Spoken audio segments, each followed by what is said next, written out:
that is as well a sign of the jinn in the home. Now, on this point, can we just say that obviously the jinn are the most peaceful creatures, and they won't obviously harm because they live with us naturally anyway in the home. But obviously, now if you disturb them, they could disturb you. And obviously the bad jinn will be attracted by certain things. And we're going to mention how obviously they will be attracted. But basically, in essence, they are creatures who live with us that will not harm us unless they've been disturbed. The following will disturb the jinn, so be careful about them. So if you want to make sure not to disturb them, 2 minutes, okay. We'll have pause. Remember, usually we don't talk about the jinn unless we have a permit. We have a permit to talk about them because we're studying about them. Otherwise, you don't talk about them because that as well would disturb them. Okay? So we're talking about them with permit because we're studying about them, or to seek knowledge about them. The following will disturb the jinn.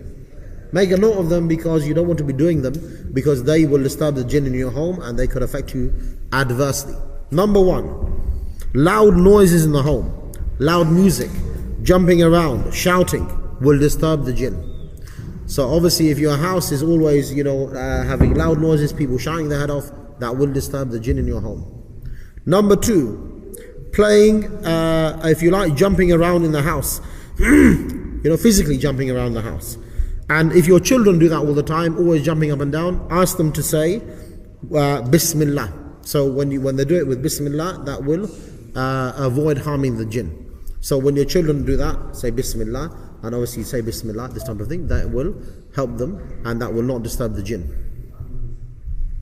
Okay?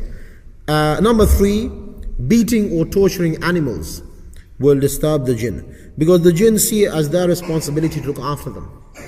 Therefore, if you begin to torture the cat or any kind of animals in the home, that will disturb the jinn in your home. And because in our Sharia, we do not punish animals. In the Sharia of Sulaiman alayhi salam, he was allowed to discipline the animals. In our Sharia, we don't discipline them. So if you get bitten by a dog, it's not the dog's fault. It's your fault for obviously allowing him to bite you. You should make sure he's not near you. You see, so that is, if he's trained for it. If he's not trained, then don't let him eat you for dinner. Okay, so this is number 3. Number 4, if there is fahisha in the home, zina going on, anything like this kind of ma'asi, sinful behavior in the home, that will attract the jinn.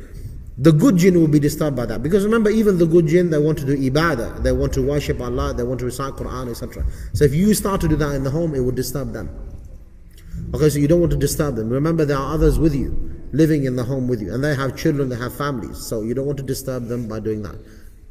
Honestly, if you think about it, our house is quite crowded. There's malaika there, there's jinn there, there's shayateen, we living there. So really, when you open the door, that's why we say Assalamu alaikum ya ahlul bayt, because there's a lot of people in the home. Even when there's nobody there, you say salam to the people in the household. So there's a bit crowded there, so you need to be careful about that. Number 5, if you make istinja with the flour or, by the way, the flour mean the flowers, yeah, not the flour, baking flour. With the flour or their food, obviously, even with the gunpowder. Obviously, I don't think anyone's going to make a stingy with the gunpowder. It could be very explosive. It could be very explosive for you. It'd be difficult for you to sit down after that. But, or the bones, that will disturb the jinn. Make it stingy with the gunpowder. Yes. Okay. Number 6.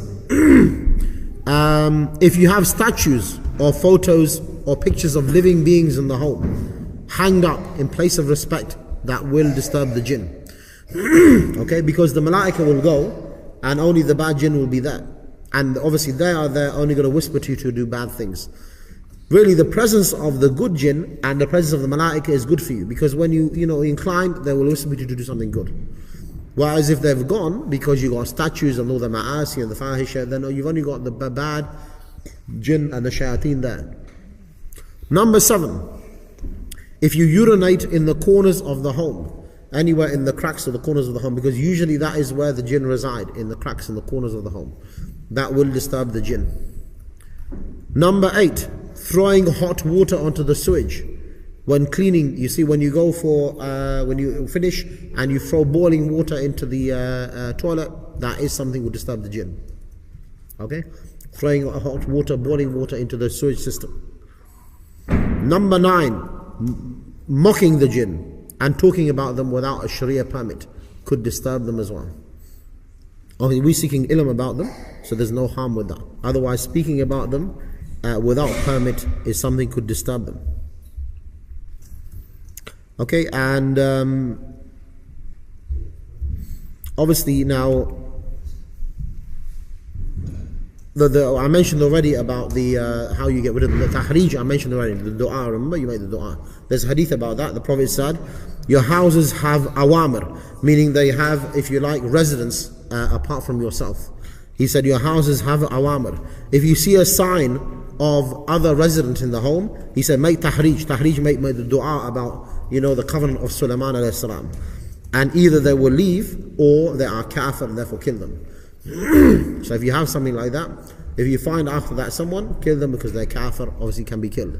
That is the tahrij, the dua of Sulaiman alayhi salam. If it continues after that, then that is the hadith we mentioned before. So there's another thing as well, will disturb the jinn. In addition to that, there's 2 other things you should be aware about. The jinn love the household. They may love someone in the household. So the jinn may love the children, or they may love your wife. There could be a jinn that loves your wife, or they love the husband, this type of thing. And if they see them being harmed at all, that will disturb them. And they will see themselves as being harmed. So you need to be careful about that. The jinn usually, they love the children, they love the pets. So if you start beating them, that will disturb them. Because they see it as their responsibility to protect them, look after them. And remember, because they are, if you like, responsible as well. They have takhlif and things like that. So they're doing good deed by doing all of this. And the second thing is, if you always make dhikr in the home, and you recite Quran in the home, and suddenly you abandon it, meaning someone used to practice, he becomes non-practicing. He stops praying, stops reciting Quran. That will harm the jinn, because the jinn like that. They would like to live in the home where there's adhan and there's qira'at and there's someone making dhikr, etc. If you abandon it, it will harm the good jinn in the home, because the pious jinn in the home will get disturbed by that. If suddenly the people leave and suddenly, this kind of thing stops. So that is another thing will harm them. Which brings us on the